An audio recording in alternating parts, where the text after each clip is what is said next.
All right, welcome back to part two of the AP podcast with Dan and Thomas. We just finished up electrolytes. Now we're going to go into carbohydrates and some recovery stuff. So let's dive on in. I was asking before we got kicked off here, what is the timing of carbohydrates? Where do you get those certain electrolytes we just spoke about? The potassium, sodium, magnesium even, and maybe some calcium, stuff like that. Where do you guys get your sources from?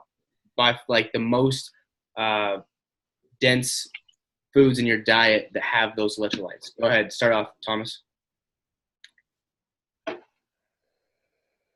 So the way that I look at carbohydrates is they need to be looked at and implemented based upon the individual and how they're going to optimize them the best. So in the grand scheme of things, it's going to come down to we need to utilize sources that they're not only going to be able to digest first and foremost, but also adhere to.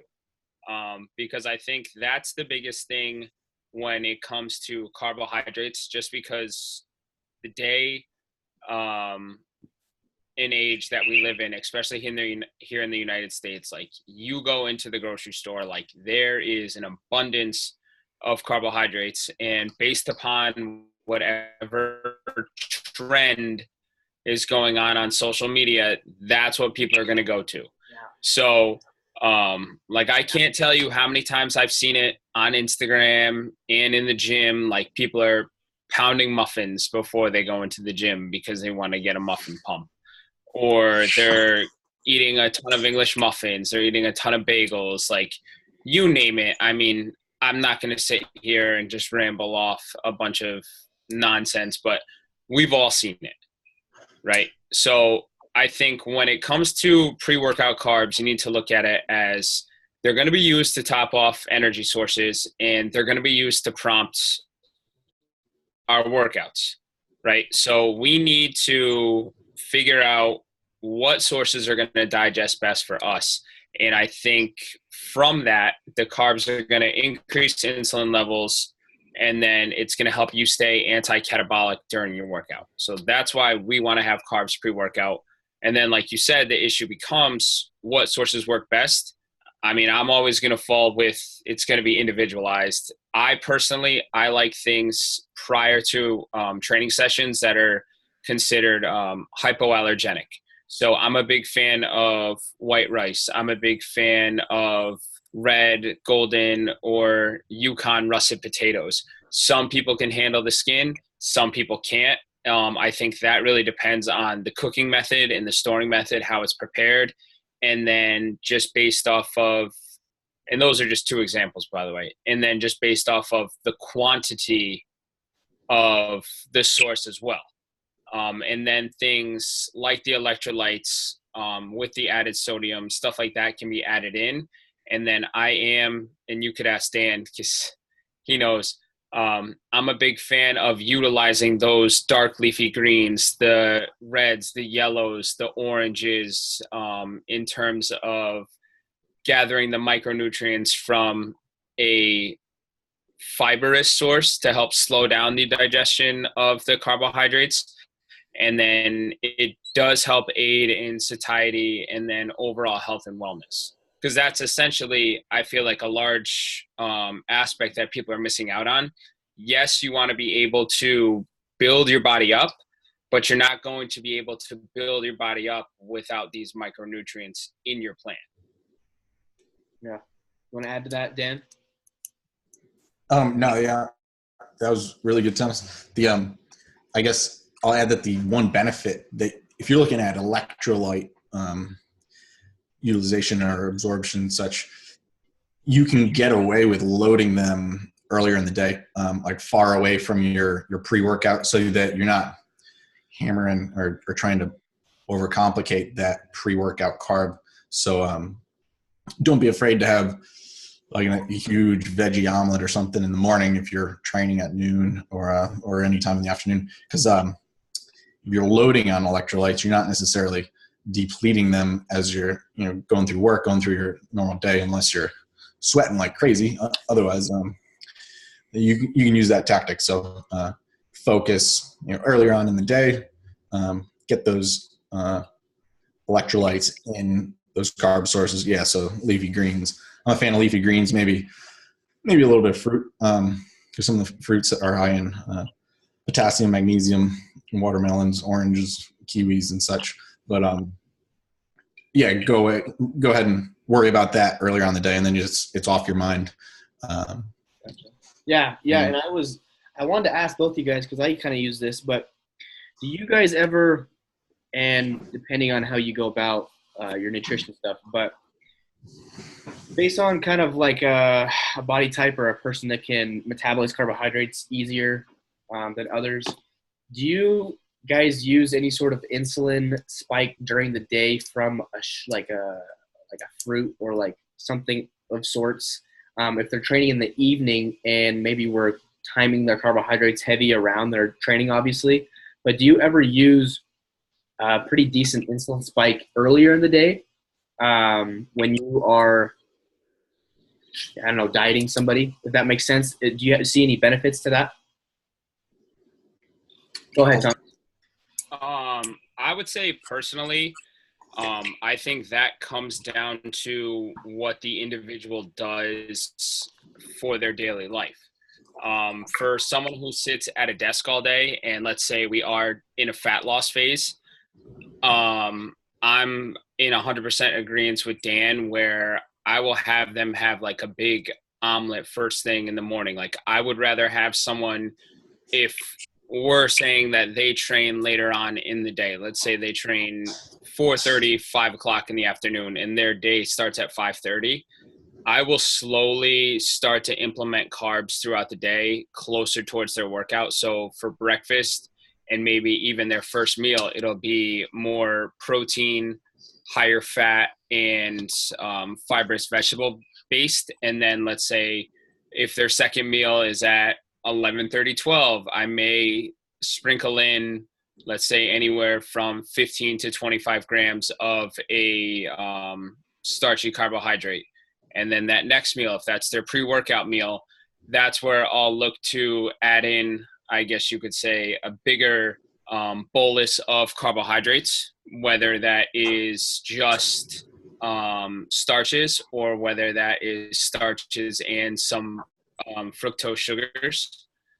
It really depends on the amount of carbs that we're looking at per the individual. If there's someone who, let's say, they're dieting on 300 grams of carbohydrates, I have no problem going with a 2-to-1 ratio of, let's say, dextrose. Let's say they're having a shake before their workout. I have no problem giving them a 2-to-1 ratio of dextrose and fructose before they work out. Or if they prefer just to have the starches prior to working out, I'll just give them a bolus of, let's say, anywhere range based off of what they can digest and how close in relation to eating are they to their training session. And then post-workout, that's when I would definitely look to utilize the 2 dual carbohydrate sources of starches or just dextrose and then fructose, just because it does help increase utilization. What's funny is I just sent Dan an email about why I actually like utilizing two sources after working out, because it does help with the regulation of your thyroid. It helps stimulate the liver. It promotes micronutrients, so you can put back what you lost. And then it helps with oxidation. And then because they use 2 different intestinal transporters, the uptake can be better. So you're getting more bang for your buck post-workout.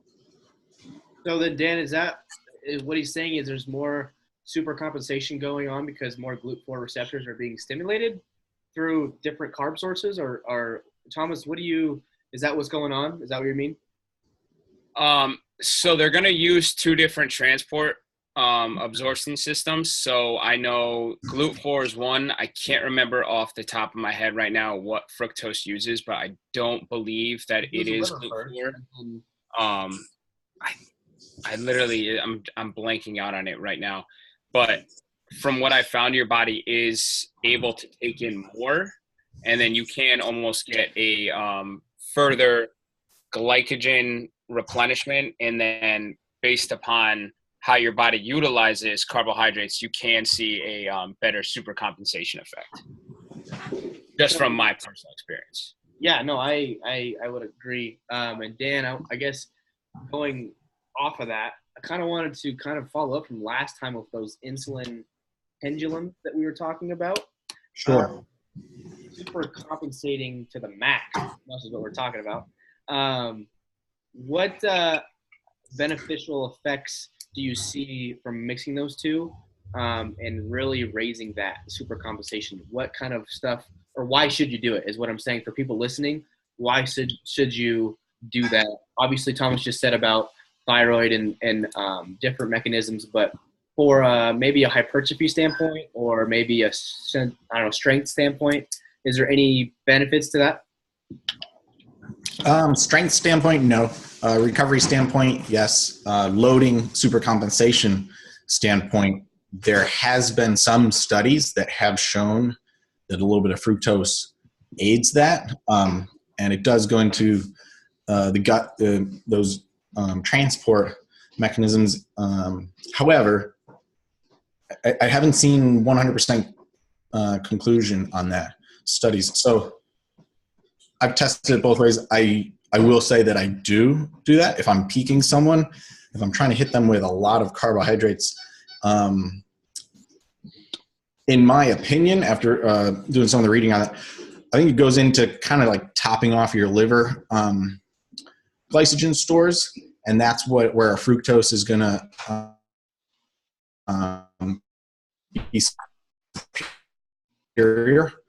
And once that liver is on the body's systems to fill that, so once you have that covered, then the rest of it is going to be 100% for muscular use. So that's where I've used it. And so when I talk ratios of fructose to any type of polysaccharide or any type of that, it's going to be very minimal. So I'll hit someone with a piece of fruit very early in the day, usually first thing they wake up. If I'm peaking, I'm trying to load for that supercompensation effect. I'll hit them with a piece of fruit early on, and that's just to top off liver stores. But other than that, post-workout in like off season, in season, even when you're depleting, I don't necessarily add fructose immediately post-workout. I'll have people eat a meal within 45 to 60 minutes post-workout, and that meal should be a whole foods meal. So I kind of cover those bases there, more or less. But I usually don't worry too much on fructose post-workout. And that's just what I've been doing in the past. And I've been flirting around with adding fructose in there a little bit. And some post-workout compounds you're starting to see play with that, but it really hasn't picked up. So that's something that we might see more of in the future. Yeah, and kind of going back to when I was asking a little bit of an insulin spike, maybe from fruit earlier in the day, not necessarily for peaking, not for the supercompensation, but have you ever used it for ghrelin and leptin responses? Earlier in the day, have you ever used that on somebody or seen things? The reason why I'm saying is because I've used it a little bit and have seen just from practice of usually or even like white rice obviously has enough, but I mean like adding in fruit with white rice and having a low fibrous or something that is kind of really easily digested like cucumbers and stuff like that. Doing that has helped people stay hungry to get in all this dense food that I want them to eat to be as most thermogenic as possible, I guess you would say, trying to break all that down. And all it comes back down to digestion. And I want to learn more about that, Dan and Thomas, if you are into digestion stuff, gut health. But I mean, have you guys used any of that, what I just talked about, in your plans at all? In my experience, the least complicated plan I can give someone is the plan that I'm going to stick with. So sometimes it's a little like information overload when you hammer someone with, okay, your meals are going to be timed this way. Try to allocate your macros in this manner, and then hit fructose this different carb here, this quality protein, these fats, this ratio in the fat profile. So like usually we don't even broach this topic unless someone comes back to me with my stomach's feeling a little iffy, or my digestion's a little off, or my bowel movements are type off. So then we'll really start looking into gut health and what they're doing, what type of supplements they're taking, and then how much water. I always regulate and play with water. We'll throw in some things to aid in gut health and gut clearing and such. I'm not someone that's going to like immediately just throw, probiotics. Let's throw these in there. Like I want to know the reason why before you start throwing too many things at the gut, because you really throw you out of whack playing with it too much. Gotcha. What about you, Thomas? I guess, did I explain it enough of what I'm talking about? Yeah, I mean, I understand what you're saying. I think I kind of fall in line with what Dan says. Like, something that I will do with a lot of my clients is say, like, okay, like I'll give them suggested ranges because one of the things that I do when I do have them fill out their client inquiry form and questionnaire is I'll ask them what time they work out. So that way we can kind of play around with some ballpark ranges of, let's say at breakfast, I want you to have, let's say 15 to 20 grams of fat. And then I want you to have 10 to 15 grams of carbohydrates from fibrous vegetables. And then we'll do another, like, let's say 20 to 30 grams of protein. So I think because of that, just like Dan said, unless they come back to me being like, oh, like I'm gassy or I'm having an issue with going to the bathroom, I've never really been too restrictive of, okay, well, I want you to have fruits with meal 2 combined with a starchy carbohydrate. I've never really fallen into that. I think when you are looking to maybe be that 1% better and really optimize everything because you want to take your physique to that next level or really improve your body composition, those are variables that you would definitely have to own in on for sure. Especially because, like I said before, the majority of physique competitors out there are creatures of habit. So if something works for them, let's say for 2 weeks, they're going to try to ride that wave for a month to 2 months. But you may get someone who, let's say the only vegetable they have in their fridge today is broccoli, and they have broccoli 4 times, and then all of a sudden their gut is sticking out further than their waistline, and they're like, what are you doing to me? Well, if we really break it down, because you're not digesting that broccoli, what is it doing? It's pulling blood and it's pulling water into your GI tract. So now you're bloated. So just like Dan said, some coaches will be like, okay, well, now I want you to go get a digestive enzyme. We're going to take prebiotics. We're going to take probiotics. And I want you to take 4 shots of apple cider vinegar a day. Like, no, just like I said before, let's peel back the layers and let's look at what's actually going on. The root cause was you had a vegetable that is notoriously known for bloating. So instead of having broccoli, like, why don't we have something like a carrot? Like, people deem carrots to be like this terrible thing because they are somewhat of a starchier vegetable than broccoli. But at the same time, carrots are a natural prebiotic. So they're going to help you clear out what's ever in your system. So that could definitely help you stay hungrier because now you don't have a bunch of food sitting in your stomach. Gotcha. Yeah. Anything to add to that, Dan? No, that sounded great. On point, Thomas. Well, we can either do 2 things. We can keep going and make this second part about carbs, or we can move on and go right into sleep. What do you guys want to do? We can, I mean, if there's still more to talk about carbs, like we might as well just keep going. Right. Like I literally just threw that sleep thing out there because I mean you could essentially like this is something that Dan and I talked about back and forth for a while.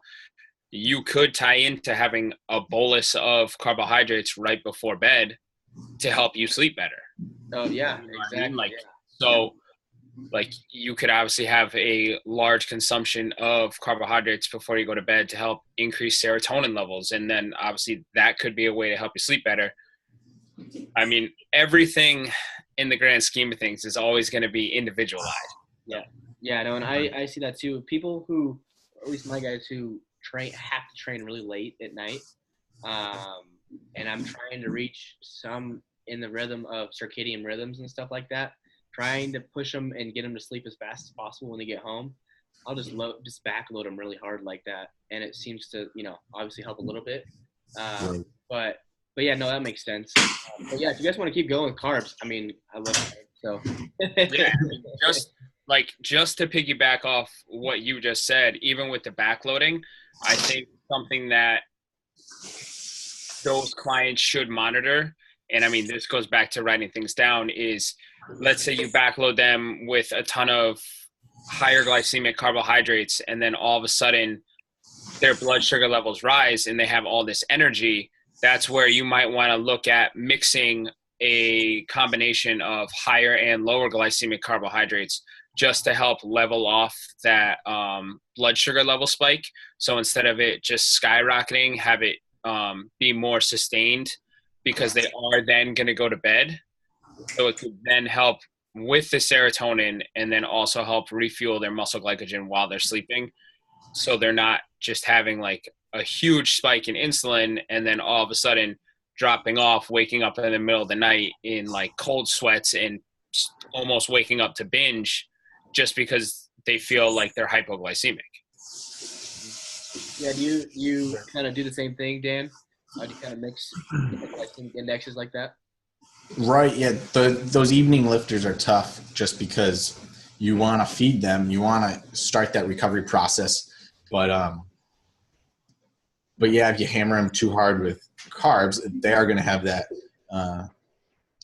that kind of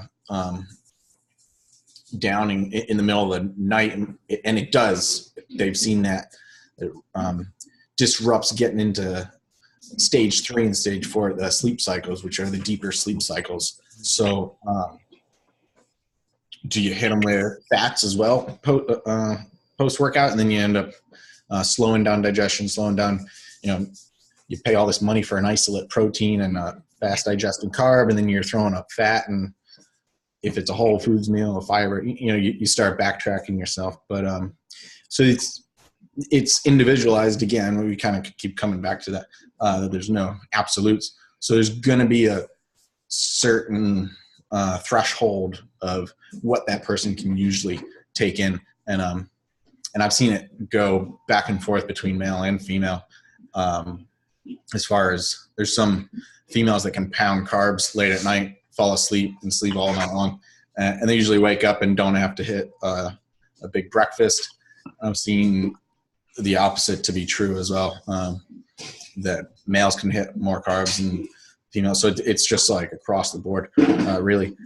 And then, yeah, the main key, I think, is sleep. Sleep is more important than diet, in my thoughts on recovery. So, yeah, and so I guess going right into that, so for somebody to try and get into, I guess the main thing is try to get into your REM sleep cycles, right? I mean, I guess trying to get into a deeper sleep, and that's where the recovery and all that stuff is going to be happening. Do you see like certain timing of training, and then like say if somebody had to pick, where would you pick their training, and then what would you pick for their very last meal before you go to bed? If that makes sense. Ideally, really, usually like a noontime training, something that they can wake up, get blood flow going, get a meal or two in them, train, and then they also have a meal or two to recovery. there's no like crunch time in their day as far as, oh man, we have to hit this and then go to bed, or we have to wake up and pound food and then go train. So somewhere middle of the day. Is that easy for most people to do? Not necessarily. Most people have a job throughout the day, what have you. But even if you train after work and then can get a meal or two in you and go to sleep and then have that last meal, more or less a whole foods meal is going to be your best choice. And I don't necessarily see training timing and amount of carbs or food to be as disruptive for the later sleep stages. That I kind of see how dark the room is, like white noise, how deep you can fall asleep, and that's.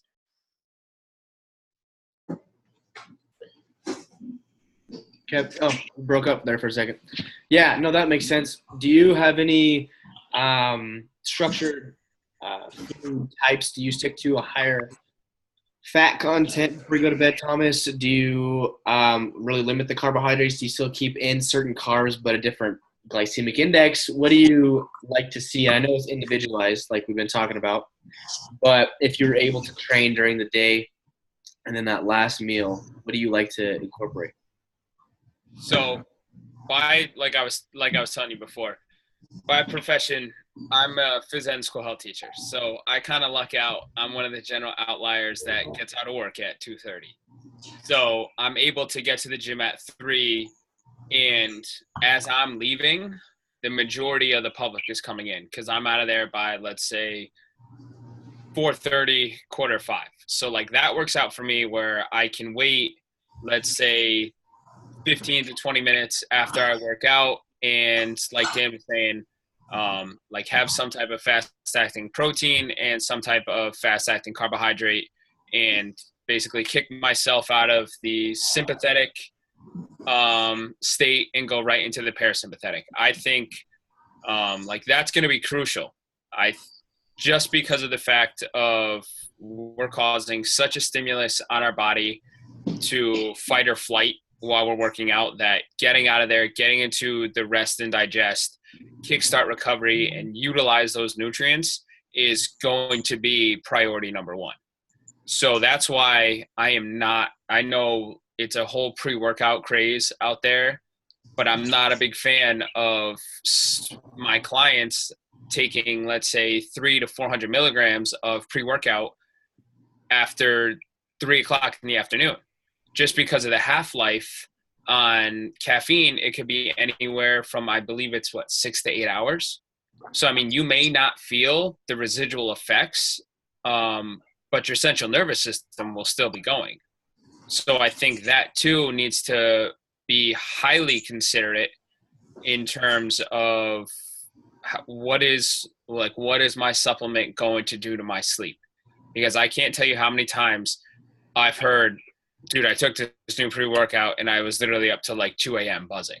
Or it's like, well, that was cool. Yeah, cool, man. Because it aided your – but what is it going to do down the line? Because you may have had a good workout that day, but we all know progress occurs from consistency in a string of successful workouts and successful recovery over time. So like Dan was saying, I think – in terms of before they go to bed, I know myself personally, I'll do a whole food meal where it's a bigger bolus of protein. It's still a good amount of carbohydrates. I will mix a few different sources. I will do typically a like hypoallergenic carbohydrate source. Like I just like white rice. It digests really well for me. So that's pretty much staple, either that or potatoes. I will throw in some fructose, and then I'll also do some type of high fibrous vegetable just to help aid with slowing down the digestion. And then I'll use the fats from the protein source. I won't necessarily add fats unless I just had some fats remaining for the day. If that's the case, I'll throw it in. But I think good habits in terms of sleeping, it's going to come down to what your ritual is. So not getting into bed and keeping your smartphone right next to your face and having that blue light stimulate your central nervous system, your ability to calm down after your workout. So limiting caffeine intake, having your room be anywhere from, I think it's like 60 to 65 degrees can really help. Sleeping with your shirt off just allows your body to naturally, your temperature to kind of regulate with the room. Whereas when you have clothes on, it can kind of restrict that. Because I know even just sitting here right now in the hoodie, like I can feel my face getting red as I'm talking. So like my body temperature is going up. And two, if you have a way to relax and you have a significant other, like have some fun before you go to sleep and de-stress. Like these are all things that can help you sleep better. And when you sleep better, you're going to get better recovery. Yeah. So, I mean, those are just variables that I think obviously you can control. Obviously your daily, everyday stress, that's going to be individualized. What you eat before you go to bed, it can be individualized. And I was actually going to, before we jumped questions, I'm going to kind of jump back here.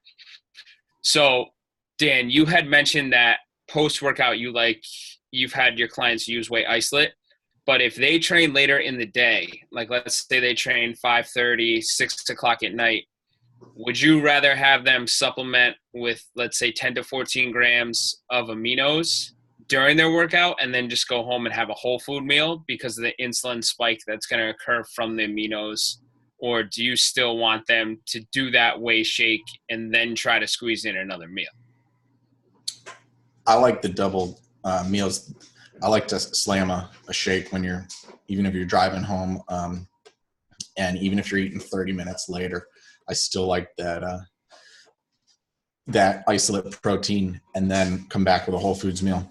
I just haven't seen I like BCAAs. I've been using them for 6-7 years religiously, but I don't give them that much credit. They're just the branch chain aminos. So I would hit them with a whole foods isolate and then a whole foods meal. Okay. Both. Yeah, I just wasn't sure because I was just thinking in terms of if they were having trouble consuming all of that in one, to almost augment the whey isolate shake and like, let's say, throw in a scoop of essential amino acids instead, almost so that way you have the BCAAs intra and then you have the EAAs so you can cover the entire spectrum. And I just figured the EAAs won't fill them up as much. I mean, obviously there are calories in BCAAs and EAAs as much as supplement companies don't want to publicize that. There are, but obviously, let's say you're doing 5 to 10 grams of EAAs versus 25 to 30 grams of whey. Like you might be able to still prompt recovery like you're looking for, and then just get the actual whole food meal in. Right. I would never even hit just BCAAs and EAAs without a carb source as well. Yeah. So that's what I was going to say to add to that. If I could, like I've used like in that situation, EAAs always with a carb intra carb source.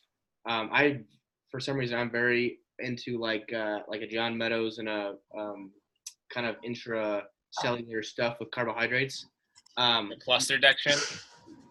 Cluster dextrin, yeah, you can do highly cyclic branch chain or highly cyclic fucking cluster dextrins. Cluster dextrin, yeah. Excuse me.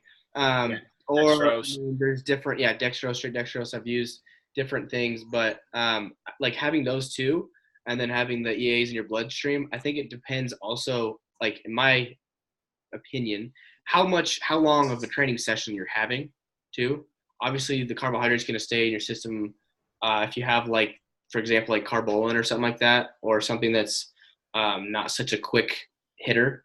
I have EAAs, and then depending on their digestion too, or how long they're training, I'll throw in a shake if it's like a really long, and I don't know if this makes any sense, like Dan, you can correct me, but long training period, and it almost becomes like resistance, and then you're doing a shit ton of cardio afterwards. I'll have them supplement with it. It's almost like, What's that? it's almost like an endurance. It's almost like an endurance session. Exactly. And that's why, yeah, exactly. Because you're tapping into probably different energy systems and stuff, obviously. And then if that's prolonged for a while, and say you have a competitor or something that can't train at all in the morning, do any sort of cardio or anything like that, and then their training session lasts a long time, they have a lot of volume, then I do carbs, EAAs with that, and then afterwards pound a shake and then a whole food meal. But I mean, that's just kind of what I've been doing. Yeah, no, I agree with that. And you have to look at type of training too. If it's extremely metabolic or metabolite type training, that demand is very, very high. And I always say the most anti-catabolic macronutrient is carbs. Oh, yeah. You're supplementing with carbs, you're going to be, they won't be touching on those aminos just as much. So if you have a long training session and if you're in a caloric deficit, I don't start any prep with intra-workout carbohydrates, but I definitely finish preps with intra-workout carbohydrates. It's the most anti-catabolic macronutrient. So, yeah.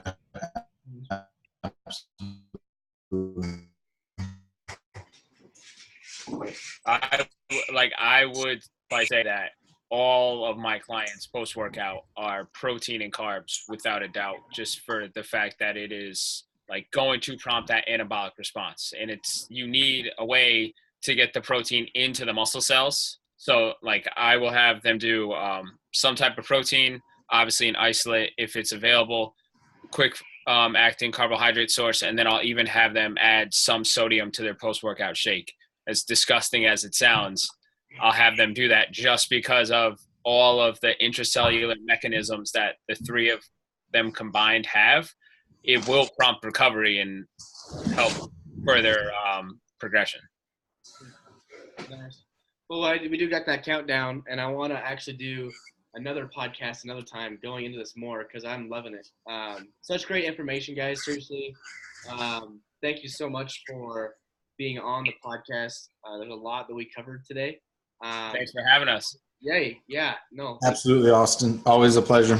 Yeah, man. So I would love to, like I said, finish again in part 3 even. But for now, I'm going to put Thomas's and Dan's contact stuff in the description. Feel free to reach out to them. If you guys have any questions for me, I'm going to put mine in there too. So anyways, guys, thank you again, and we'll see you guys next time. All right. All the best, man.